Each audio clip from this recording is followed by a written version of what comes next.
Go. All right, so just a quick farm tour. Y'all are familiar with the compost. So, big old giant compost pile. We have a video of it on our YouTube channel, steaming in 34 degrees while snowing, which is one of those things where the math doesn't seem to add up on that, but I guess it was, colder than 32 degrees up where the snow was forming. But we just took all of the interior of this out today, let it air out, added some new material, threw it all back in here, gave it a little bit of water. Should be 120, 130 degrees tomorrow. Yeah, so you can see a very clear difference. This is what all of this material started as, right here. This sort of reddish brown. This is where it all started. If you look at the side of it now, that's all, little bits and pieces of the material that's coming out of it, and it's black because it's sitting there slow cooking day after day in this big pile. And so it's making its way towards being soil. It's not done when it comes out of there. It still has work to do. Mainly, it needs to be colonized by fungus who can actually break down the structure of the wood. This is a bacterial-driven process, and so it can take out the cellulose in the wood, but it can't really take out the lignin, which is the main structural element. And so after the bacteria has done its work, it's just using the wood basically as a substrate to churn through all of the other material in the pile. Then it comes out here into the nursery. We'll get to it eventually, but first we're going to talk about all kinds of stuff in the nursery. This is the root refuge. It was really cold for a long time, and so I just stacked a bunch of mulch right here and threw any roots that looked like they wanted to grow. A lot of the onions, for example, that come in from the food bank, they're just onions that are sprouting. And so your supermarket onion is a biennial, which means if you plant the onion bulb, what you get is a huge plant that produces flowers and then seeds. So these aren't gonna produce an edible for us. It's just gonna be pretty, and then we're gonna have a bunch of onion seeds. Now this one, on the other hand, it's getting invaded by weeds, but I brought this from my garden in San Francisco, and this is actually an Egyptian walking onion, which is a perennial onion. And so what it does is it grows, it shoots up, and then it grows little onion bulbs on the top. And then those onion bulbs, as they develop, they get heavy and they drop down to the soil and root. And so it will, over time, walk through whatever space you provide to it. So that's a different kind of onion. These are just supermarket garlics. Kind of the same thing. They're just going to produce some seed. These patches, which don't have anything in them yet, are sunchokes, which are a native North American tuber. It has a carbohydrate that's really uncommon. It's called inulin, I believe. We can't actually break it down, but if you have a pretty rich diversity of gut flora, the bacteria in your gut will break it down. Also, if you pickle it, it turns into starch. But it is a member of the sunflower family, the Asteraceae, and so it produces these huge, huge stalks. And it's native to North America and highly, highly prolific. If you plant these things on your land, you cannot starve. They store well over the winter. I just kept them in a bowl in my pantry, and I would just cut them up and put them on my desk and eat them as a snack throughout the day. Made my gut microbiome very happy. Over here, these are silverberries. So silverberries, this is from the genus, which I'm going to butcher the pronunciation of, Allelopathy, I believe. They are nitrogen fixers. So they produce berries. Silverberries, not super popular to eat for humans. Birds love them. I'm told you can make a jam out of them that's pretty tasty, but most people wouldn't want to come and eat silverberries right off of the bush. Brian? Yeah. I have a question for you. So there's the thing about these go well with Yeah. But what I want to ask you about, because this is a black walnut, and this is one of the few things that'll grow around a black walnut, Yes. right? Now, one of the things I've noticed is that you are very intent upon nitrogen fixing plants. Yes. Can you say why? So nitrogen is 70% of the atmosphere, and it has a triple bond, which is just hellacious to break apart. So the nitrogen has 3 connections, it's N2 in the atmosphere, and it's just hyper stable. It was a huge civilization making thing when humans figured out how to break that bond at scale. It's called the Haber process. Is in the late 1800s, early 1900s, and that's how we make synthetic fertilizer. Because to make what people talk about as like bioavailable nitrogen, which is usually like nitrates, nitrites, there's bacteria that turn them into the things that plants ultimately want, which I think is nitrate. But bioavailable nitrogen is not N2. It doesn't have that triple bond. It's usually nitrogen bonded with like 3 hydrogens or something like that.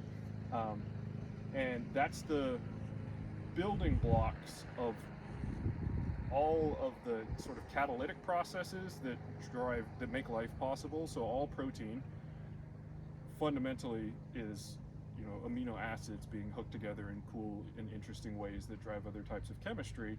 But those amino acids have a nitrogen in them as kind of one of their core building blocks. And so all life needs nitrogen to be bioavailable. It's not easy to do. There are bacteria that have figured out how to do it. So there's bacterial chemistry, and then there are plants that have figured out that if they create a really nice space for those bacteria to live, the bacteria will make them fertilizer.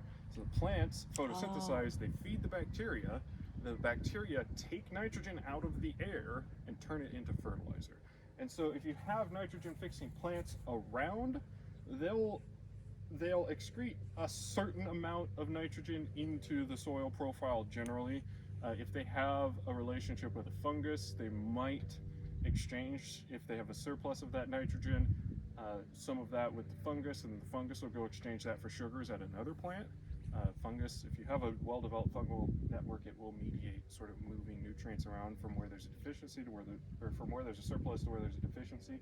But primarily, if you have something that fixes nitrogen live out its life cycle in the soil, then, so for example, if this plant gets really, really big, right, which it'll try to do, and we'll cut it back and say, hey, you need to live in this space. When we cut it back, all the material that we take off of it has more nitrogen in it than most plant material. So we could throw that next to a fruit tree, and that's fertilizer. But additionally, the plant needs to be roughly in balance between its growth above the ground and its growth down below the ground. And so it will dye back its roots. And when it dies back, that will also release that nitrogen into the soil profile. So thank you for that, because I know when we walk around, you'll talk often about, and this is here because it's nitrogen fixing. This is here because it's nitrogen fixing. So basically what you're attempting to do in here is cover this space with nitrogen fixing critters. To support all of the other stuff. So the main thing is you have to have nitrogen for fertility. So in the same way that, you know, as humans, you have to eat protein, right?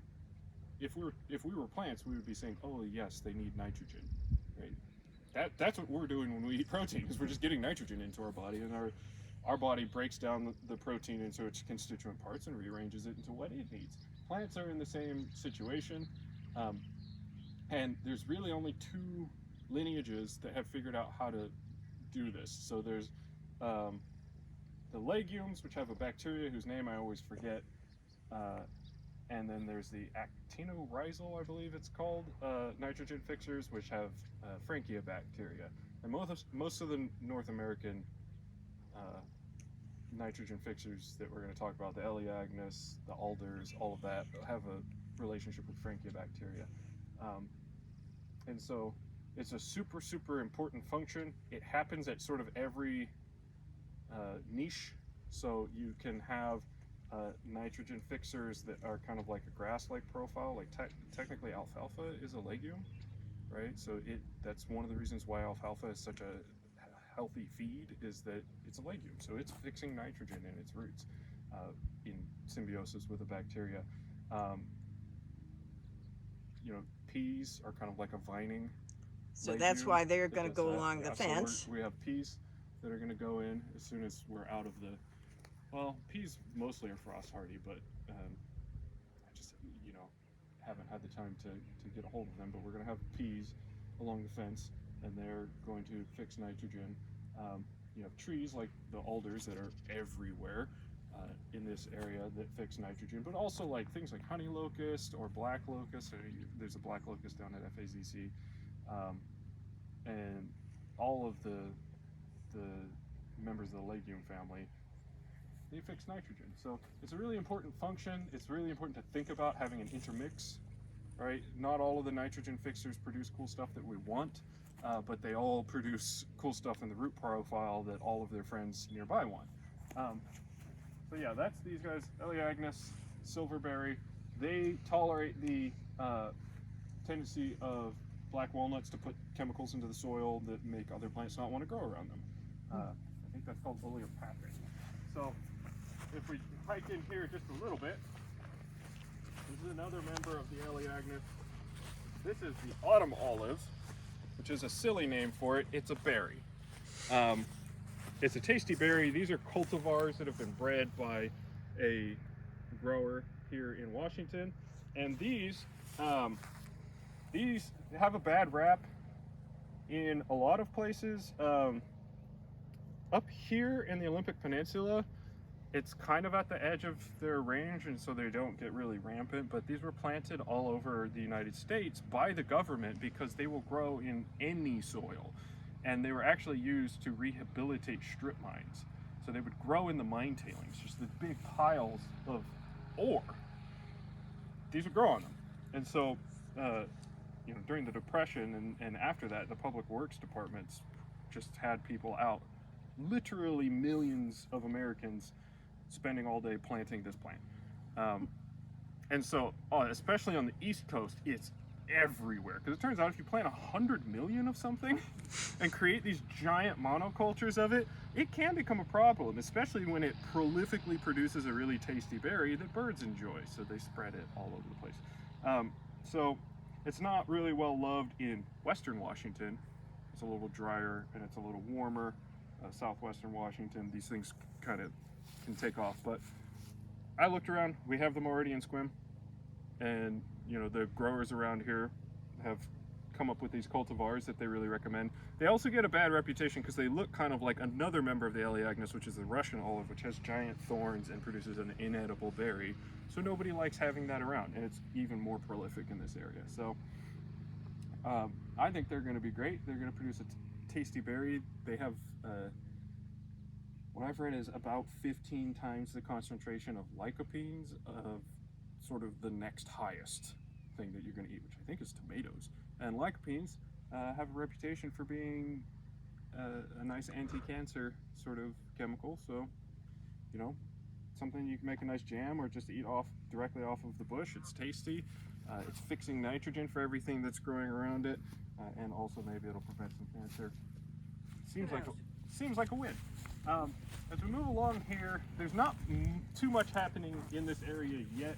You can see that we sort of put down some cardboard with some mulch on it, and that's just to exclude light from the grass to sort of damp it down to prepare a growing area. I'm experimenting currently with means of direct sowing through that. So over here we have a little patch where I've removed the cardboard, I've taken the mulch back in strips and put a finer mulch there, and I put some carrot seeds under here of sort of shaky provenance because they were from, they were 4 last year and they were donated, but no harm, no foul. If they don't grow, they don't grow. Along here, you can see sort of our dense plantation of hedgerow trees. The idea was to try out a technique called the Miyawaki method for tree planting, which is essentially where you plant trees very densely to imitate the natural conditions of a very young forest. When trees are taking over a space, they don't scatter the seeds with the old growth forest in mind, where, oh yes, we need to have 20 feet on either side for every single mature tree, right? The seed scatters everywhere.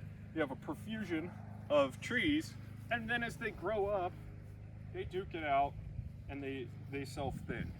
But what that means is that trees evolved to have a lot of close by competition in their juvenile period, and they respond to that by shooting up, by putting a ton of effort into growing up to be the one that catches the most sunlight and can shade out their competitors. And so when you do that, when you emulate that, you get fast vertical growth, and you can pretty quickly get a young growth forest rolling. Up here we had more. Over here, these are just conifers, because that's what we were able to get. We'll fill that in with some nitrogen fixers over time, most likely ceanothus. I've got some ceanothus germinating in the greenhouse right now. Over here on the north side, we had more access from the conservation district to a greater diversity of species. So this has some big leaf maple and some alders, red alders, which are a nitrogen fixer, in addition to all of the conifers. So let's see, where's an alder? They're very tiny. So this right here is a red alder. This is our nitrogen fixing sort of climax. Well, no, it's not actually part of the climax forest, but it's the canopy nitrogen fixer. So it grows to like 80 feet tall. It grows straight up if it's not bothered during its youth. They're all over the place. You can see a whole stand of them over there. They're the trees with the white bark and the red buds. So we have those intermixed in here. This is a western hemlock right here. This is a western red cedar. I think that these are Douglas firs, if I recall correctly. And then we also have some native fruiting plants here. So these are red flowering currants. This is a thimbleberry. So we have just a nice mix, and along this edge where it's going to get more light and it's going to be more accessible, this is a row right here of big leaf maples. But along this one, this stretch where it's going to be more accessible, we planted some fruit in addition to the nitrogen fixer. That's another red alder that's leafing out. There's also an alder. And then these are all of our red flowering currants. So that's our Milwaukee style hedgerow. The idea being this will grow up vigorously. It'll provide wind protection downslope for this area, which is going to be our nursery for all of our perennial plants. And then this main drag down here, which will be where for this year our annual production will go. So this will be 2 4-foot wide beds with a lane down the middle of it, and hundreds and hundreds of lettuce. Hundreds and hundreds of lettuces. For the food bank. We've got them started in there. They should be ready to go into the ground right around the time of last frost. Lettuce, technically frost hardy, but it doesn't feel like it would be that delightful, because you do have to give them a little bit of protection. You got to have netting or something around them if they're little bitty and you're going to get a hard frost. So may as well, we have the propagation space, leave them in the greenhouse. Take care of that there. As we move down here, this is our finishing off pile. So this is what comes out of the compost. So out of the big compost comes this. Run it through a relatively basic sifting process. This came out, I sifted this today. But you can see it's coming out. It's black. It's a relatively nice quality. If you smell it, it doesn't quite smell like earth yet. You can still, something smells a little bit wonky about it. And that's because it still has a lot of sort of nutrient-rich material that's been broken down from foodstuffs floating around in it. And so the fungus will take care of that. You can see, let me see if I can find that piece that I found earlier. Yeah. So as it's sitting here, the fungus finds it immediately. Fungal spores are everywhere. And you can see the mycelium is this network of sort of strands stitching together this material. And so fungus grows in this really nice 3-dimensional way through its substrate and really, really efficiently. It breaks things down pulls out all of the nutrition. So stick that back in here, let it take over the rest of this pile. This stuff cools down, fungus gets it finished. In a few weeks it'll be ready to go around a plant, provide it with nutrition, and oh my gosh, they take off. Right before I moved up here, I went around my garden in San Francisco and got my last compost pile distributed to everybody, and you know, within a week, just huge profusions of new growth around basically every plant. Let's see, what else do we have here? We got some roses. This is a giant thimbleberry plant that came from the conservation district. They got real roughed up, but generally, but this one came in and we said, okay, we're going to dig it a big hole and give it a good chance. We got rid of your dogwood here, which is nice. It's a cool ornamental for the winter because it has this beautiful color. When everything else has lost its leaves, you still have a splash of color in your space. It's just delightful.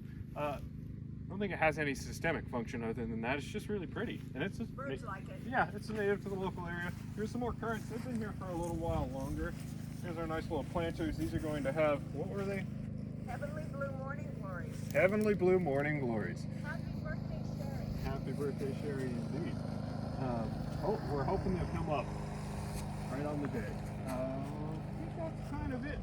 I think we covered everything in this space. Let's head over to the forest garden. So this is our forest garden site. It's only getting its canopy layer right now, so we can talk about the canopy design elements of it, but just know that between any given two trees there will be a lot of bushes, vines, ground cover plants, etc., etc. So this first area, the idea of it is kind of to have a series of rooms that are self-contained, so you can go into a given space and sort of hang out and be cut off from the larger space and just reflect and enjoy. This, that stake in that corner right there marks the corner of where the hedgerow is going to go. So this will be bounded by hedgerow here. It's bounded on this side by linden trees, also known as lime trees, which is confusing. This is the small leaf lime, Tilia cordata. It has nothing to do with the lime which we eat. It's just one of those old European names. May I? Yeah. That we just learned that lime, linden, is the word, some form of it is the word for July Yeah. in Ukrainian, because that's when the linden trees or these lime trees bloom and everyone drinks tea out of the blossoms, and so July is that month. So these are gorgeous trees. I encourage everybody, just look up linden tree, okay? They can grow massive wide trunks. They have beautiful bark. They're absolutely delightful trees when they're full size, but they also take to coppicing and pollinating really well. So the vision here is that one will be allowed to get massive, and then the rest of these will be pollarded, so they're, you know, maybe yay high, and then they will grow all of their growth at about yay high. The new growth shoots are a good salad green. So you can just eat, they produce a salad that's high enough that slugs are not going to be a problem for them. And you know, the analysis that I've seen, there are a lot of folks who are really pushing this in the UK, and what they're saying is basically like, yeah, you'll get less sort of greens per you know, square foot that you plant up in the first year, but everything after that you're going to get a lot more greens than if you were planting lettuce, because it's a tree. It grows very vigorously and it grows a lot, and it has a giant huge root stock that's ready to put on new growth as soon as the frost risk is over. So as soon as spring starts, you don't have to plant anything, you just have salad just going. So perennial salads, for me, that just seems like such a tremendous win, because everybody could use more salad greens. Here's a fun fact. Magnesium is in almost all leafy greens. It's an important vitamin. Most Americans, the largest component of magnesium in their diet comes from coffee. Coffee does not have a lot of magnesium. We just don't, don't eat enough leafy greens. But we can strive to drink more coffee. And so I'm making up. I'm making up for a lot of Yeah, folks. for a lot of Americans, It- you're doing your part. Yeah, But the point that you made that I don't know if everybody got is that what he's creating here is rooms, right? Tree rooms. Mhm. Yeah. So you go into one of your tree rooms when you want a little quiet meditation time, and here you are in your own little. so tree like world. there will be a path that goes right here. So there will be bushes in between these trees to make it clear that that's not where you walk, but then between these two trees there will just be a path and it will be open and their canopies will grow together and you just come in here and then there will be a nice big magnificent linden right there as a focal point. So that's the salad room. Next one over doesn't have a feature, so we'll have to come up with something. But this is going to be the persimmon room. In that is an Asian persimmon, that's an Asian persimmon, that's an American persimmon, and that's an American persimmon. That's the canopy here. Persimmon, yes. Yep. I'm so excited. I love persimmon. Are there fuyus or? One is a Two Asian and fuyu. two American. Yeah, I can't remember which one. One of them starts with an H. This is a fuyu. And this is like a hyacinth or something like that. And then next over, we got cherries.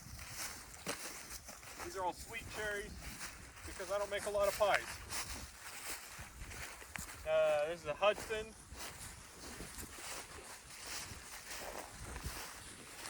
This is our Bing. We have to have Bings, okay? Yes. It's Washington State. You have to have a Bing cherry tree. I think it's the law. And then down here we have a mini royal. They're all in the same Now pollen. you don't have one up there to close in the room. No. So the hedgerow is going to have to close it in. We could certainly pick up more cherry varieties, but this is, you know, we kind of got into the bare root buying game a little bit late this season. Usually you really want to get in the early fall, basically. All the nurseries start sales way in advance. You got to plan it out. So a lot of the varieties that were in this pollination group, because cherries need pollinators, we're just sold out at the reputable nurseries. So, okay, well, maybe next We'll year. get it next year. Yeah. Down here. And this is all alders, right? Did everybody get that? Yes. This is So a fence of alders. we can look at that actually. It might, if we're lucky, we might even find one that's terminated.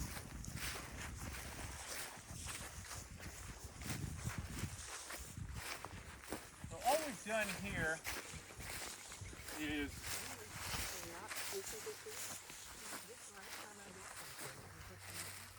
we've come along here and we've just made disturbances. So alders are our big nitrogen fixers here, but they are a wind dispersed seed. So they are tiny. They're smaller in a lot of cases than lettuce seeds.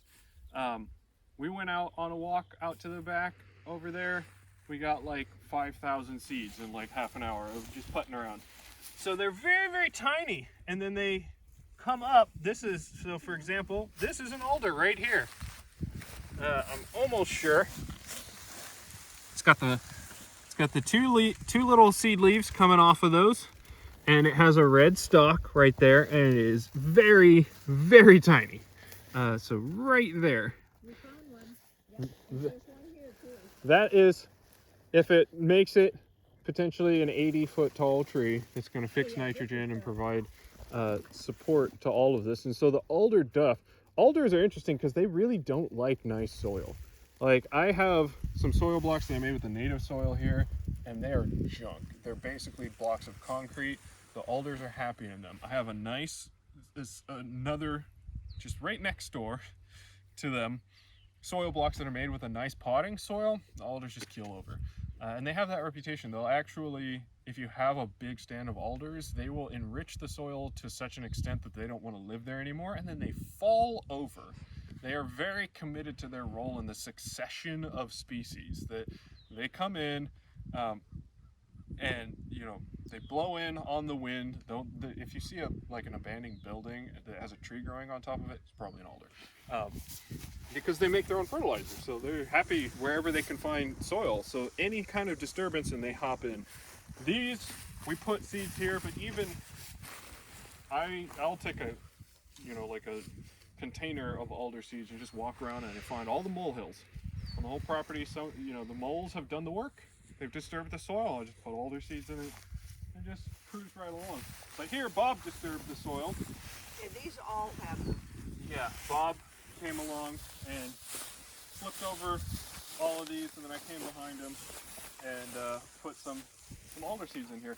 So that's going to be our hedgerow. We'll fill it in with Cyanothus, and then I'm going to do it's called seaberry. It's a coastal Eurasian nitrogen fixing, berry producing plant. Because they're coastal, they don't mind a little bit of salt spray. So the road surface in the winter, it's going to get salted to keep the road available. So just having something there to buffer this space and take up that salt that doesn't mind it quite as much will be a win. Over here we have our long-suffering bamboo. They're letting us know that they're unhappy. They were fine in the cold snap, and then all the snow melted. And this became a bog, and they said, we are not okay with this. All right, we did not sign up for saturated root zone. They're probably going to bounce back. The stalks are still green. So in the future, so these are timber bamboo species. This is Phylostachys dulcis, which is like the sweet shoot bamboo. So you can eat it shoot straight out of the ground. They're tasty. Most bamboos of this family, you would have to saute them or something to make them palatable. Nope, straight out of the ground. They're nice. This is Phylostachys angusta, which is furniture maker's bamboo. It's very hard, very durable. This thing grows to about 40 feet tall when it's mature. This one grows to about 25 feet tall when it's mature. This one, 40 feet tall, but it has pretty fat stalks for a timber bamboo of that height. It's kind of a stumpy one, and it actually has an interesting, it's pretty responsive to being wind blown, so out at the edge of the clump you tend to see some that have kind of more curved forms than other Phylostachys.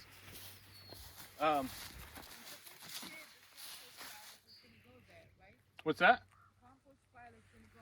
Yeah, compost pile is that next field over eventually. I would like to have road access over in that corner, and then come in and a little bit in, have a nice buffer of trees so the neighbors don't have to look at it, but then to have a big space in here to have compost, because there's a road between these two fields right here, so we could take the truck and load up compost and move it around the property and whatnot, but to have it away from the houses, have it away from the road, but have it in a convenient location would be grand, and we could do a ton there. Have a big, huge composting facility, divert a lot of food waste from the landfill, and really be an asset for the county, because every organic grower needs more compost.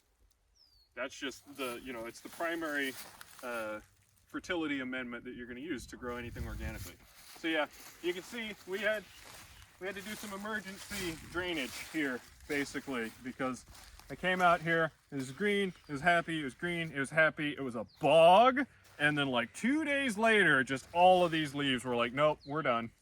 Does it still look like it's gonna try to make it? It's still green around the base, so I think it hasn't gotten any worse in the last several months, basically. So I've been watering it a little bit now, and I think we'll start to see, yeah, it's still moist. I think we'll start to see shoots coming out of it in the next couple months. Basically, it's not dead, and these things are so robust that people are terrified of them. It's not a clumping bamboo. This is a running bamboo. It's going to take this whole area over, but there's an irrigation ditch there. And an irrigation ditch there, and I'm just going to dig a giant ditch all the way down here. I'm going to put put a third species of bamboo down there, and probably 3 more on the other side of this, if I'm honest, because they're great. They don't do deep roots. They're grass. So if you dig a ditch that is 30 inches down, that's it. They're never going past that. So, you know, you just have to be willing to do that work. But I have a lot of raised beds to establish out in the silk bog field over there, and this is really good soil. So, you can see everywhere that I've dug that's out. This is,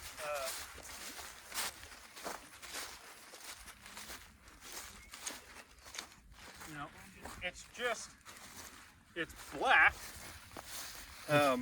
It is silty, and some of it has a fair amount of clay. Absolutely, it's not fast draining soil, but it's black as deep as you care to dig. So, and it has a lot of organic matter because it's just been growing perennial grasses for decades. So, it's great stuff. Yeah, so the Angusta, it's not ecstatic, but I think it'll bounce back pretty well. And then when it has those ditches dug, this area won't become a swamp anymore because it won't be in continuous contact with the soil profile. The top 30 inches will be draining down into the irrigation. So, pretty good. Over here, latest new addition, these mounds have seeds for pawpaws, which are a native North American fruit tree, basically. It's the largest fruit tree that's native to North America, or the largest fruit that's native to North America, I think. They're reputed to kind of have a banana-like flavor. I've never had one. It's just that I saw when I was ordering from a nursery that they also sold pawpaw seeds, and I was like, well, 12 seeds, $20. I might as well take a flyer on it. They're supposed to be great germinators, so hopefully we got. Is this the pawpaw room? Exactly. Yeah, So this okay. is, here's your pawpaw room. There's 1, 2, 3, 4, 5, and 6. And then that is more hedgerow. You can kind of see all of those spots. They all have alders growing in them. These are European pears. Right here. So this is pear, pear, pear.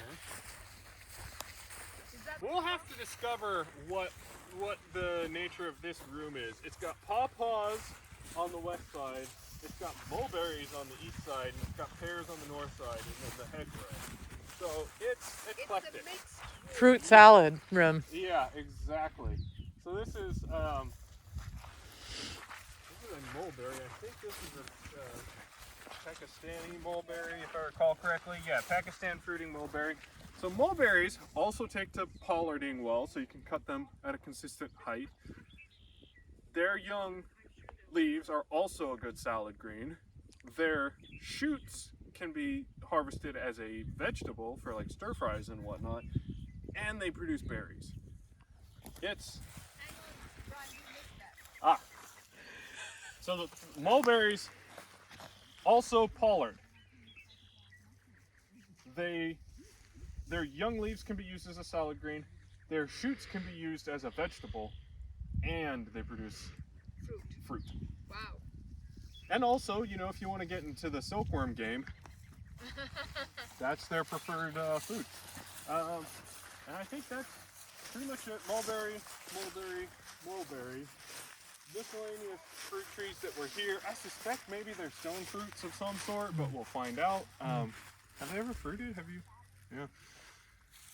So that's it. And then this is all the big rocks that I want to get out of there. So that's how I maintain my fitness, you know. Over here, what we can see, this is one of the first things that I did on the property, really. I got a bunch of alder seeds. If you go look online, they say, oh yeah, collect alder seeds in like September, October, November, right? But then you have to cold stratify them in order to get them to germinate because they don't want to germinate in the middle of winter. So if you take them inside your house where it's nice and warm for the whole winter, then when you plant them in the spring, they're not going to grow because they're going to go, oh, I haven't experienced winter yet. So I just thought, okay, well, why don't I just throw them in the ground and let them stratify like normal. And they're in here. I need to come through and weed, but like these are alders. Is this it? Yeah, I think that is an alder. This is, I think, actually the first alder that germinated. So you can see it's kind of got a bunch of soil around it because I came in here, I was like, oh yay, I finally got one, and it germinated way early. This also, I think, is a similar sort of situation. And there's one. Right. Oh no, it isn't. There are some lookalikes in here trying to stop me from weeding. But yeah, so all of these disturbance sites here got maybe 200 alder seeds before they got a little bit of mulch on top of them. So they're coming up all over the place. Basically, if you remove a little bit of mulch, you find an alder underneath.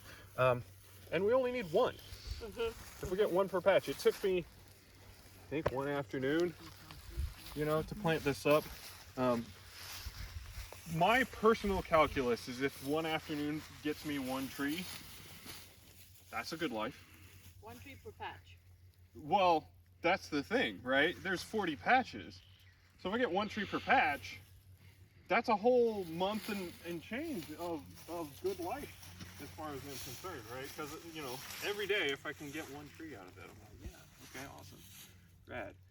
You always feel good at the end of the day where you plant a tree, right? Like whatever else happened, you did something. So this is the corner here. So still have to get this side of the hedgerow in, but I've got a bunch of alder seed cached from our friendly neighborhood trees back there, so that won't be a problem. We'll just run some more little patches of disturbance here, alder them up, be ready to go. And we've been haying this for compost. What's that? And we've been haying this for compost. Exactly. So this is our very overgrown irrigation ditch here. And it's flowing much better now because we've actually been pulling all of this material out of it and turning it into compost. So it is the core of that big, huge compost pile right now is a bunch of hay that is soaked with all sorts of food scraps from the food bank. So this field over here is going to be a willow coppice. It has some willow stakes in it. Will any of them come up? No idea. If they don't, I'll go collect willow seed in the early summer when they're available and grow them from seed.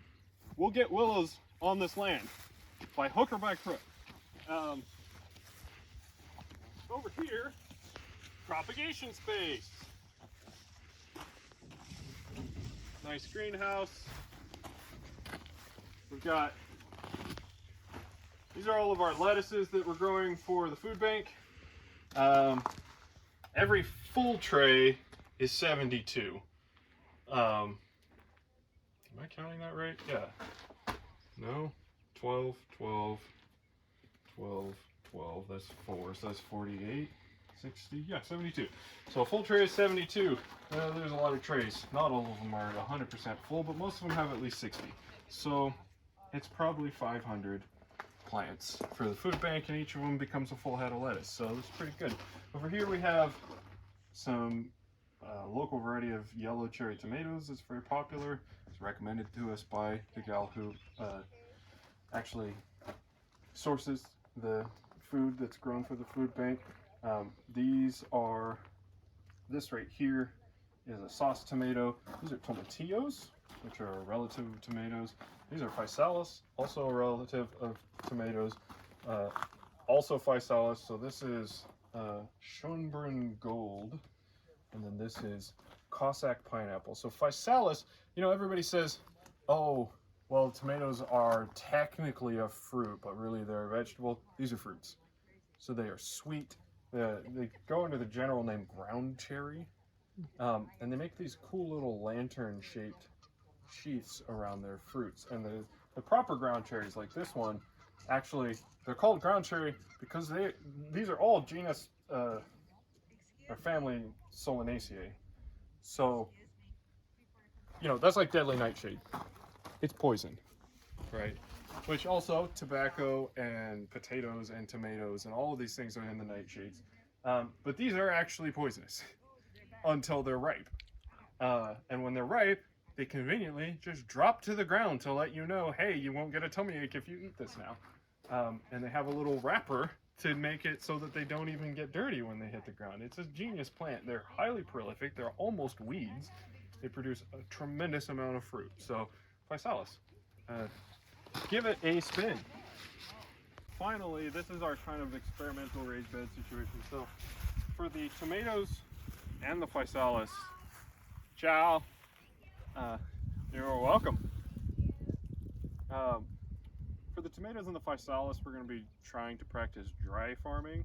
This is something that's done in California to great effect, where they take their tomatoes out and they just let the tomatoes know, hey, there's no help coming for you. They put them in the ground, they're unirrigated, and the tomatoes happily send roots down and just chase the water table over the course of the summer. It's like the saturated, wet part of the soil profile is dropping. The tomatoes just grow down and chase it. And the thing about tomatoes is indeterminate tomatoes will not fruit actually if you're too nice to them. So if you irrigate an indeterminate tomato, it will happily just produce vines after vines after vines. I had a year where I grew like 300 pounds of tomato vine in a greenhouse, and I got 5 tomatoes because I didn't know what I was doing. My first year with the greenhouse, I was like, oh, I'm gonna grow tomatoes. So you have to really manage your irrigation schedules and pull back the irrigation in order to slightly stress the plant so it goes, okay, season's ending, time to put my fruit on, and continue the life cycle. But you can just do that naturally by just letting them grow without irrigation, and they'll go and find the water. Now here, we have too much water presently. It's slowly but surely getting better. We've dug this kind of irrigation channel here. So there's a culvert there. Somebody intended for water to come from that field to this field, but then didn't do anything to get the water through this field. Now, nature sort of found the low line, and so if you look down this line, you can see that the channel I've dug here, it's not even remotely straight, because it's not intended to be. It's intended to just follow the path that the water was already taken and just amplify that a little bit, just because we don't want water to go racing through this space. We want water to move faster through this space along sort of the channels that it already wants to go down, in part because we don't want to dry out this field. We just want it to not be the case that the water line is actually at the base of the grass. And so now, you can walk around, it's squidgy, but you don't have water going into your boots. And we're building up these raised beds with all of the material that we get from all the irrigation ditches that we're digging all over the property to actually help this site drain just a little bit faster. And that's where the tomatoes are going to get dry farmed. Hopefully it'll be somewhat dry. Hopefully it'll be dry enough that they'll at least fruit. And it's a heavy, silty soil, and there are pretty serious clay deposits in some places. So over here, dig out the irrigation ditch, and we get this. And you could just make a pot out of this. That's clay. So that's not going into the raised bed. We just use that to fill in some spaces where there are deep channels where we don't intend to grow anything. And also I throw some of them in the pond to try to get the pond to drain less out into the fields. But that's basically what's going on there. It's a little bit experimental, but I think it's going to work. It might take a year or two for it to really settle into a bed that things really want to grow in, but I suspect some of the more robust plants are going to grow pretty immediately.